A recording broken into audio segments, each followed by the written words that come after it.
Morning, Fraser. Friday morning. Yeah, just gonna head out and Allie wants a sausage and egg muffin, so we're gonna run and grab that for breakfast. And I'm not eating that, but she is. And then I think we'll probably pull a boat out and put the arch back up today. Hey, Fraser. Just hanging out with Sam for a bit here, Hey. giving Sam a bit of a ride. Say hi to Fraser. Hi Fraser, how are you? I've heard a lot about you. Fraser and Danielle are going to be coming out in March. That's exciting. Come up and visit, do a little fishing. So Nice. we're just going to go take a drive and pick up some milk. Right. So I found this little grate, which is kind of what I want. That's the idea that I wanted for in here. I'm not going to do that yet until I clean that out.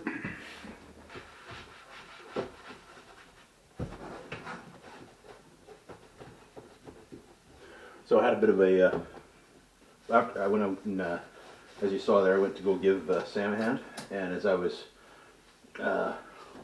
coming back with Sam, I noticed that I was getting the whole weird vision thing, so I didn't quite have the aura that I get with a migraine yet, but it was like I couldn't, there was areas that I was losing vision, I couldn't see, so I was like, yep, okay, I got to assume one's coming, and it was just minute, like it's like a little tiny blind spot, like you have a natural blind spot anyway, but it was kind of like that, and yeah, so I just dropped Sam off kind of relatively quick, didn't really tell him what was going on, I just left, and which might have been rude to me, I'll have to explain that to him, but you know, nonetheless went and there we go, got a nice stain under there.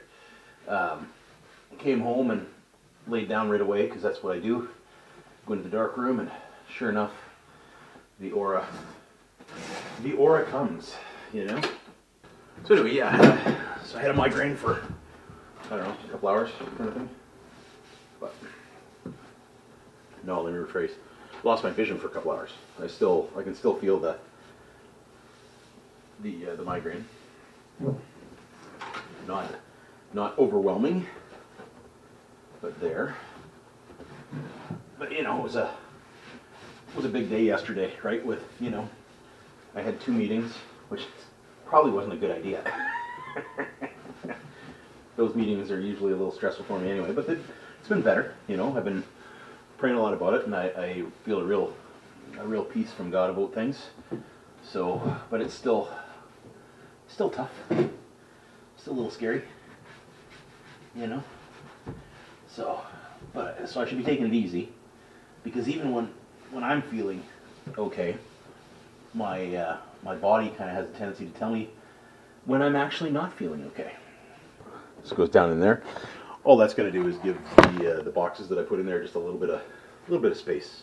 So I'm just taking this off to be able to get these shelves back in. There we go. Clean that up. This. There we go. There we go. So that one fits in there quite nicely, just like that. Just sits in there. Can't put a ton of stuff in there, but I shove my oars up in there, and they go up in the gunnels of the boat. But I like that. I think that works out okay.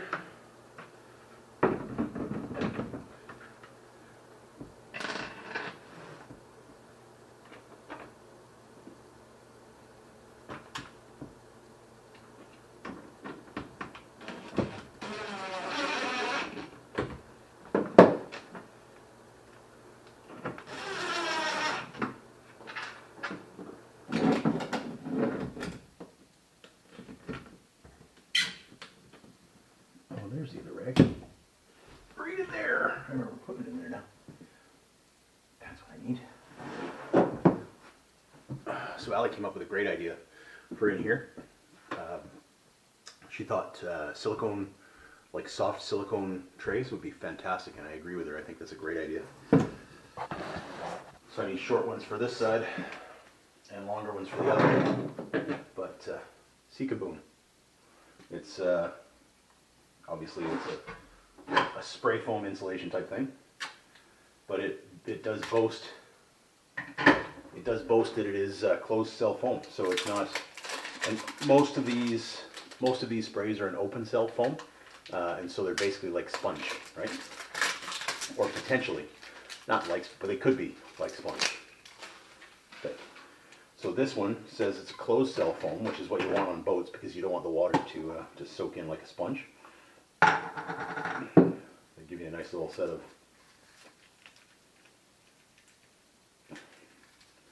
handy dandy little gloves to put on with a childproof cap, which I should probably use a knife to get into it, right? Maybe not a great idea, but you know.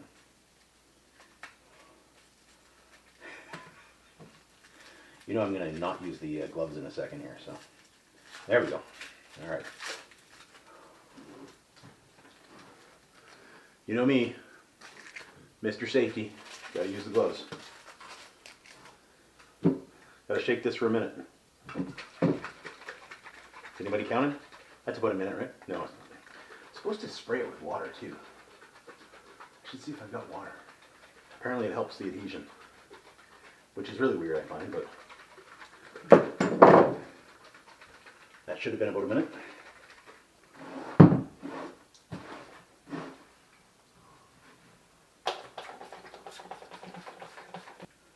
I know you're all looking at me like, you know, is he going to put the gloves on? Is he going to put the gloves on? I'm putting the gloves on. They're not very good gloves. They're like kindergarten type gloves, but they're gloves. They fit-ish. Sort of, almost, kind of. Hi, Allie. Hi.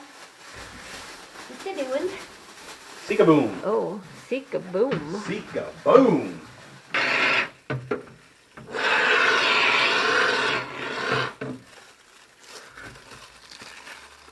That's okay. Back in with more.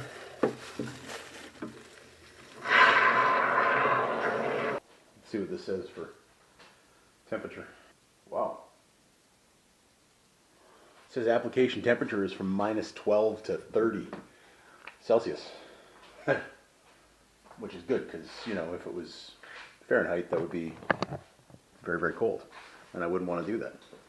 So I was worried about pulling that thing outside because I wanted to make sure that it, you know, it expanded properly. I didn't want to hinder the process. Clearly, that won't hinder the process. I should give it about a half an hour though, because that'll give it time for the foam to set up a little bit. I'm probably going to do the Jeep next, I think, because I got a problem, as you will see, with the with one of the headrests in the Jeep, the passenger side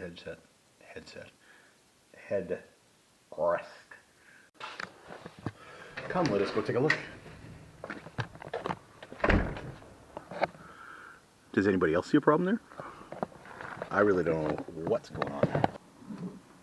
There's the button there on this side to release, right? But there should be a button on this side too. There's a hole there. Trying to figure this out. It's got to be a way it comes out because they all come out, right? I was chatting with one of the guys at men's group yesterday morning, Gilles. He was saying his dad's favorite comment is you know, it was made by a man. A man should be able to figure it out, you know? I really like that. But yeah, Google and YouTube is fantastic for figuring things out too. So. For us of a lesser mind, you know. Yeah. Okay. Fair enough. That's what I thought. So I thought that was a weird little hole right there, and I thought it was a remote possibility that could be some sort of a lock. It seems really, really small to me, but apparently that's what it's for. So let's go get something small enough to press in there. I don't know what that would be. Let's see what I got. How about a drill bit? Doesn't get a whole lot stronger than that, right? I don't know if that's small enough. I don't know if the drill bit's, that's the smallest drill bit I got. I don't know if it's small enough, but we'll try. Oh, it does. Wow. There we go. Okay, let's flip it backwards. There we go. Excuse me? How about that? Airbag. Oh my. I didn't know there was an airbag in there. Huh. Look at that.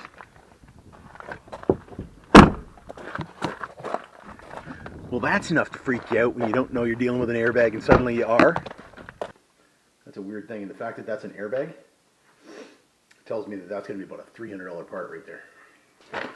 All right, so this was a 5-minute job that I was supposed to just take out and see if I could fix, because I just assumed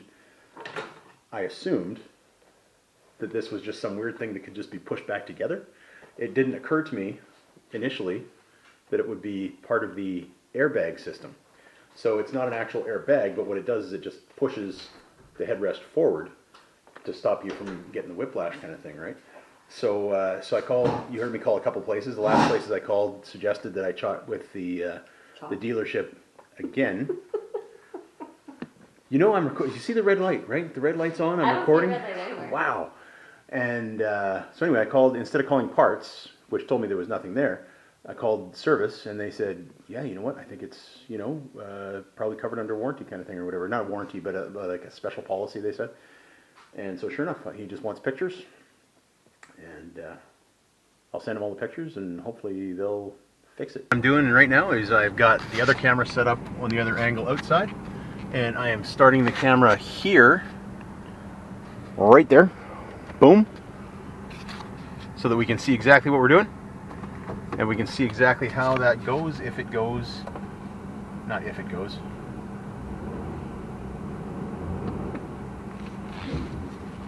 See how well that helps me. See if I can gauge it.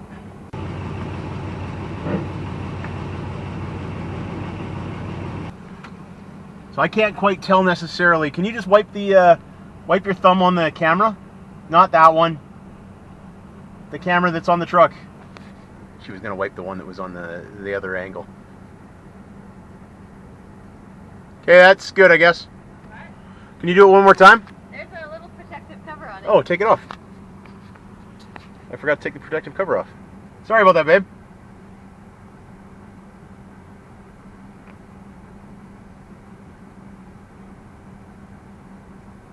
Oh, that's totally better. It's like clear like pea soup now. That's totally better. All right, that makes more sense. Why does it look like that's moving? That's not moving. Get about 6 inches now. That's probably good there. Think so? Yeah. That's pretty good. That's pretty clear. I'm pretty pleased with that. That's not bad. It's hard to gauge the distance, so I'm gonna have to use the little green lines that are there. I think I'll have to, you know, get used to that. Oh, that's weird. But it's good. I like it. Just a little bit forward. Like you're under it, but forward under it. Oh, that's fine.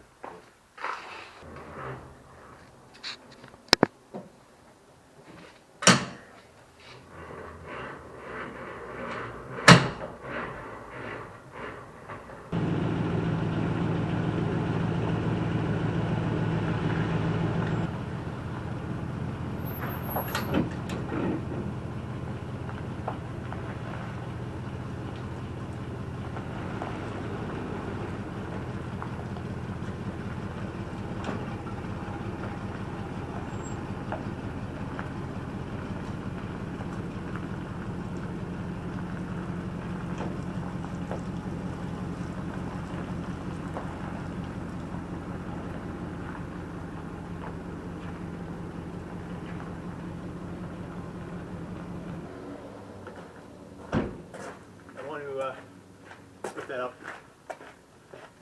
before I go any further with it. Because when I bang down, I don't want it to cause any damage. Yeah. Can that see me? Sure. I don't know. 104, 105, 106, 107, You got issues. It's been recording the whole time.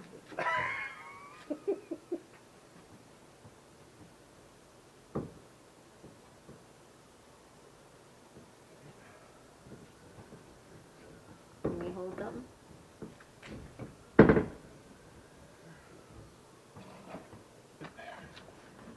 Woohoo! I can swing like a monkey again. I apologize. So I was looking for my lock in the truck. See what I found? All my pencils. Wow. So that jack's already feeling a little bit grindy. So I need to make sure I grease that. I'm going to put the top up. In fact, I'm going to put the top up right now. The greasing can be done anytime. I'm going to put the top up right now. More for the talking to yourself. I'm not talking to myself. Well, that's very unstable. No, it's not. Did you forget to hook up the top part? The top part's not forgotten to be hooked up. It's just not? Now I'm not actually, I don't have any system to hold it over top. Well, guess what you're doing tomorrow? Project. You just tie that for now.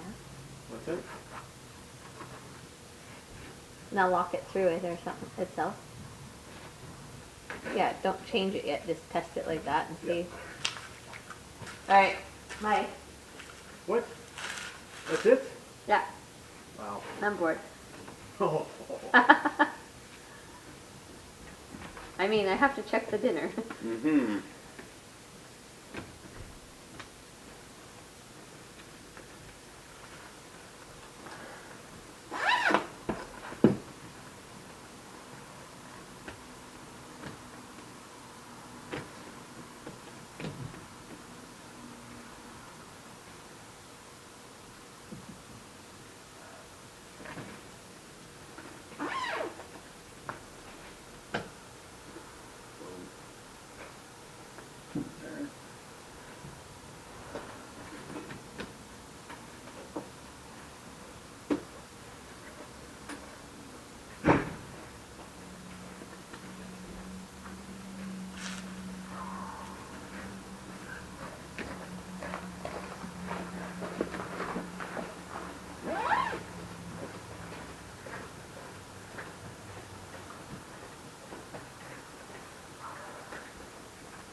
It's a common screwdriver Somewhere? on the workbench.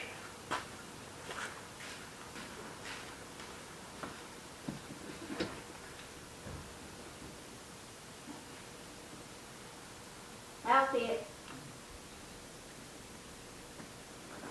Should have been on the workbench. I probably cleaned up the workbench. You probably did. You probably moved it somewhere on purpose on me.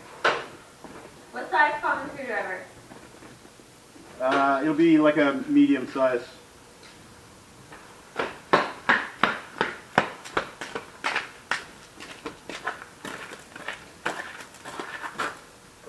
Sir?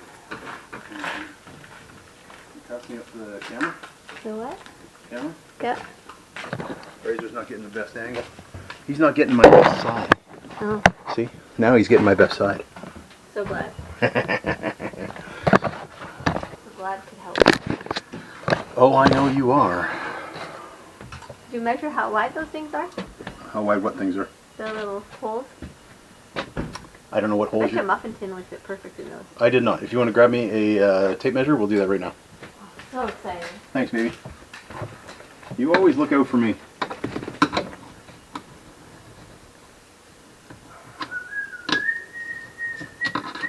So the boat, she's outside. Hey, Fraser. Got started a little late today, but got a fair amount done, I think. Excuse me, went out to the store with Allie for a bit there at the beginning, and then while we were out, Sam gave me a call and asked to give him a hand. So I didn't get back until, well, I was helping Sam roughly around noon, and then, of course, the migraine thing hits, right? And that just throws a wrench into your whole day. So I didn't actually get started till about 2 o'clock. But you know, given the fact we started at 2, I think we did okay today. You know, got in there and got the foam sprayed in underneath the one shelf, and got the other shelf put back in place, and basically got the boat ready to pull out. Worked on the car, on the Jeep, for the headrest there, and I don't know, I can't remember how much in the editing that I said, but essentially numerous phone calls that led me back basically to the dealership, and it's a they're not classifying it as a recall, but it's like a step under the recall, so they're still taking care of it, but you know, it's he says there's only about 5 months left on this protocol or I don't know, special whatever it was. Doesn't matter. It's about 5 months left on it. So I got in under the wire. Man, if the other one's going to go, I hope it goes soon too, right? So that I can get them both done. It's not a big deal. It'll be several months before I get the thing, probably, by the sounds of things. And then, drum roll please. Finally got the boat back out. Weather's supposed to dip down a little bit to like 1 degree. At some point it's supposed to get down to 0 for a night kind of thing. I'm not worried about that. The -8 is a different deal. But I mean, even still, even if it goes down to -8 again, it's not going to be a big deal now to fold the arch down and put it back in. And I don't know why. I know I had a reason, but I don't remember what the reason was for putting the canvas underneath the arch. I don't know why. I don't know why I would have done that. Because I look at it now and I'm like, that's dumb. But I did last year. I did. So, and it was sagging all the time, and it was still high enough, but it was just yeah.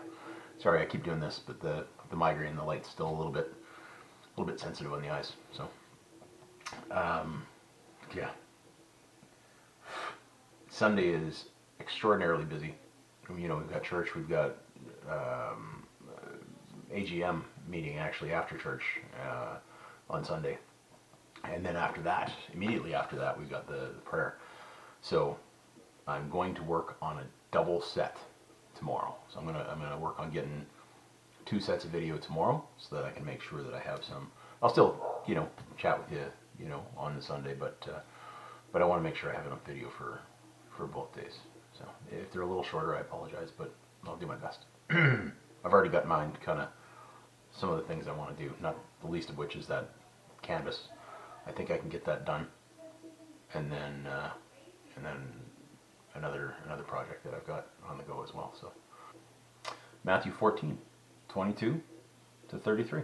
Immediately Jesus made the disciples get into the boat and go on ahead of him to the other side. So they were on the other side of what lake was it? Can't remember what lake it is they were on, but anyway. They were on one side of the lake, they were going to be going to the other side. So that's the background story. Immediately Jesus made the disciples get into the boat and go on ahead of him to the other side, while he dismissed the crowds. After he had dismissed them, he went up onto a mountainside by himself to pray. When evening came, he was there alone, but the boat was already a considerable distance from the land, buffeted by the waves because of the wind was against it. During the 4th watch of the night, Jesus went out to them, walking on the lake. When his disciples saw him walking on the lake, they were terrified. "It's a ghost," they said, and cried out in fear. But Jesus immediately said to them, "Take courage, it is I, don't be afraid." "Lord, if it's you," Peter replied, "tell me to come to you on the water." "Come," Jesus said. Then Peter got down out of the boat, walked on the water, and came toward Jesus. But when he saw the wind, he was afraid, and beginning to sink, cried out, "Lord, save me." Immediately Jesus reached out his hand and caught him. "You have little faith," he said, "why did you doubt?" And they climbed into the boat, and the wind died down. Then those who were in the boat worshipped him, saying, "Truly, you are the Son of God."